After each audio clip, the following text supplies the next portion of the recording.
Hey y'all, in this video we're going to go over the graphing motion notes for velocity time graphs. Velocity time graphs are going to show us the velocity of an object versus the time. So velocity is going to be on the y-axis and time is going to be on the x-axis. For units, we're going to keep velocity in meters per second and time in seconds for all of our graphs. We could plot other units such as kilometers per hour or miles per hour, things like that. So the motion of the object in a velocity time graph can be analyzed by looking at three different things: the shape of the line, the slope of the line, and the location of the line. And location, I'm talking about whether it's above or below the x-axis. So for the shape of the line, we can have two shapes. We can have diagonal lines and horizontal lines. Diagonal lines are going to be that are going to show us that our object is accelerating. If our diagonal line is headed towards the x-axis, our object is going to be slowing down. So like on this graph here, from 10 to 12 seconds, it's headed towards the x-axis. Our x-axis does represent velocity as 0.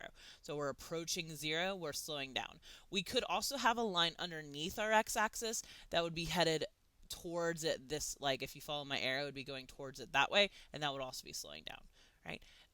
For lines that are going away from the x-axis, such as the one from 0 to 2 seconds, we are speeding up. We could also be underneath the x-axis and be going away from 0. So if you follow my cursor from 0 and go down like this, that would be speeding up as well. For horizontal lines, we are going to have a constant velocity there, and we're going to have no acceleration. We can also have horizontal lines on the x-axis at 0, and that's when we're going to have no movement at all. So for this graph, from 0 to 10 seconds, we have a constant velocity of 8 meters per second, and then for 12 to 16, we have a constant velocity of 4 meters per second. All right, so let's check for your understanding of this so far. So for this graph here, we have a velocity time graph. This black line through the center is our x-axis. So we have lines above it and below it. So which line or lines represent the object when it's traveling at a constant velocity? What shape line are we looking for constant velocity? That would be a horizontal line. So the red line here is our only horizontal line. So that's when we're traveling at a constant velocity. For an object that's accelerating, for velocity time graphs, we want diagonal lines to show us acceleration. So all the four other lines do show us acceleration. So yellow, blue, green, and purple. All right, now for number 3, when is it slowing down? So slowing down, we want a line that is approaching our x-axis. So above here we have either a yellow or a blue line. We want to pick the one that's approaching 0, so that would be the yellow line here. And then for underneath the graph, we have either green or purple. We want to pick the one that's approaching 0, so that would be the purple line is approaching 0. Right? Then number 4, we want when it's a speeding up. So speeding up, we're looking for a diagonal line that's going away from 0 as you read the graph. So the blue line is going away from 0, and then the green line is going away from 0. So both of those are options for speeding up. All right, next up, we can analyze the slope of the line to tell us our acceleration. So the solve for slope is just like we did with position time graphs. This time, though, it's going to tell us the acceleration instead. So a positive sloping line will give us positive acceleration, a negative sloping line will give us negative acceleration, and a slope of 0 gives us no acceleration.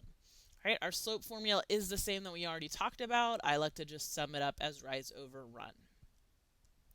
All right, so let's check for your understanding of slope. We've already gone through this in the last PowerPoint, so this should hopefully be pretty straightforward. So we're going to go over the acceleration for segments A, D, and E. For A, we have rise over run. We're starting at 0 and going up to 3, so our rise is 3.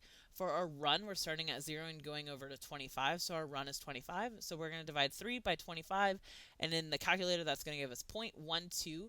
And then our units are meters per second squared, because we have meters per second, and those don't cancel out, leaving us with meters per second squared.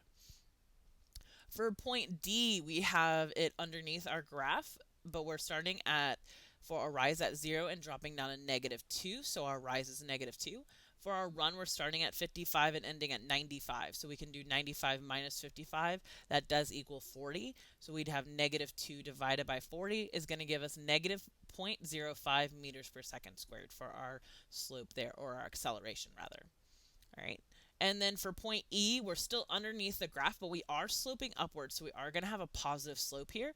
Our rise starts at -2 and goes to 0. So our rise here is 2, positive 2.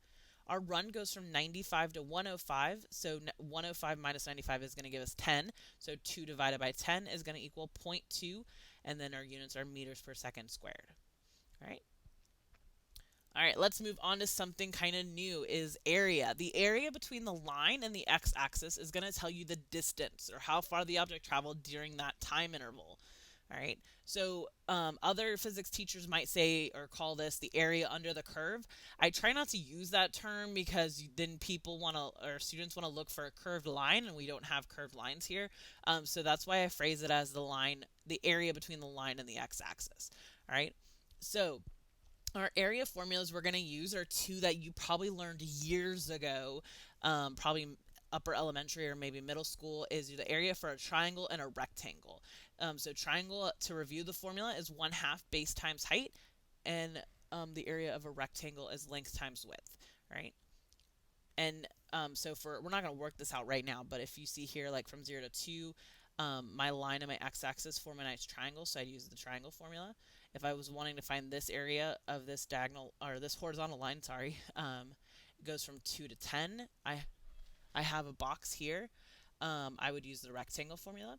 Oops. And then you can also combine the two formulas. Sometimes you don't get a perfect triangle or a perfect square, and you got to use both of them. So here, from 10 to 12 seconds, I have a triangle here and a box here. So I would solve the triangle and the box separately and then add them together. Right? Lastly, we have the location of the line, and this is talking about whether it's above or below the x-axis. So if it's above the x-axis, like we had in that first check for understanding, we're moving in the positive direction. Your area, when you solve that, is also going to be a positive answer. If your line is below your x-axis, we're going to have a negative area, as well as we're going to be moving in the negative direction.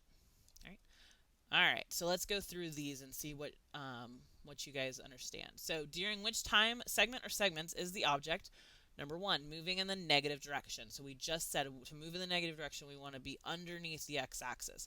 So from 12 to 21 seconds, we are underneath that x-axis the entire time. So that's when we're moving in the negative direction. For number 2, moving in the positive direction. For that, we want to be above the x-axis. So from 0 all the way to 12 seconds, we are above the x-axis. So that's when we're moving in the positive direction. Right? For number 3, speeding up. For speeding up, we talked about we want to go away from 0, away from that x-axis. So from 0 to 3, we're headed away. We're starting at 0 and going to 2. And then from 6 to 9, we are going from 2 up to 5. So we're speeding up there. And then over here, from 12 to 15, we're going away from 0. We're just happen to do it in the negative direction, but we're still speeding up in the negative. It's like if you put your car in reverse, hit the gas, so you're speeding up as you're going backwards. So all of those are when you're speeding up. And then for number 4, slowing down, that's when you are approaching the x-axis or headed towards 0. So from here, 9 to 12, we're approaching the x-axis. And then from 18 to 21, we're doing that as well. Right? And then for constant velocity, we're looking for a slope of 0 or a horizontal line. So we have that from 3 to 6 seconds, we have a horizontal line, and from 15 to 18, we have a horizontal line. So both of those are when we are keeping a constant velocity. All right, next up, we want to find the acceleration for these time intervals. So from 0 to 3, to find acceleration, you are using slope, so rise over run. So from 0 to 3, our rise is 2 and our run is 3. So 2 meters per second divided by 3 seconds. When we type that in the calculator, we're going to get 0.67 meters per second squared. Right? For the next question, we have for 15 to 18 seconds. So we're down here. We want to find the slope here, and if you're not sure, you can always type it in the calculator. But our rise does not change. It starts and ends at -2. So our rise is 0, and our time interval is 3 seconds, but that's going to equal 0. You technically don't even have to use the formula if you just remember that, hey, that's a horizontal line, and I know that horizontal lines have a slope of 0. Right? And that means there's 0 acceleration. All right, and then the last one, 6 to 9 seconds. That is this one right here. We're starting at 2 and going up to 5, so our rise is 3. And then our run goes from 6 to 9 seconds, so that's a run of 3. So it would be 3 divided by 3. It's going to be 1 meters per second squared. All right.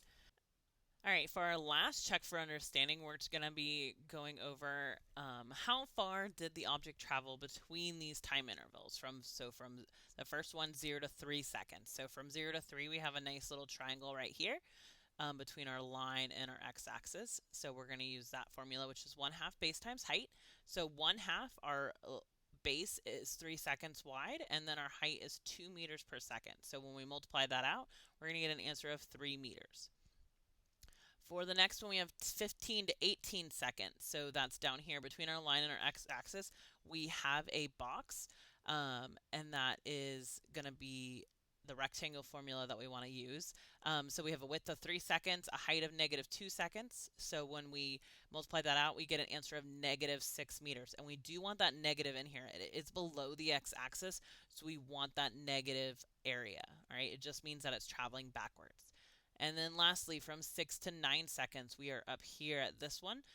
So between our line and our x-axis, we don't have just a triangle or just a box. We actually have the triangle goes from 2 up to 5, so it's right here, and then the box is right here from the 2 down. All right, so we're going to actually use both formulas. So first up, let's do the triangle. The triangle 1/2 base times height. It has a width of 3 and a height of 3. So when we multiply that out, we're going to get 4.5 meters. And then, so that covers from here on up. And then we want to take care of the box below it. So length times width has a width of 3 and a height of 2. So we're going to multiply that and get 6 meters. And then we just want to simply add those together. So 4.5 plus 6, that's going to give us the final answer of 10.5 meters is how far the object travels during that. Right? So that is it for this slideshow. If you guys have any questions about any of this or need any help, just let me know.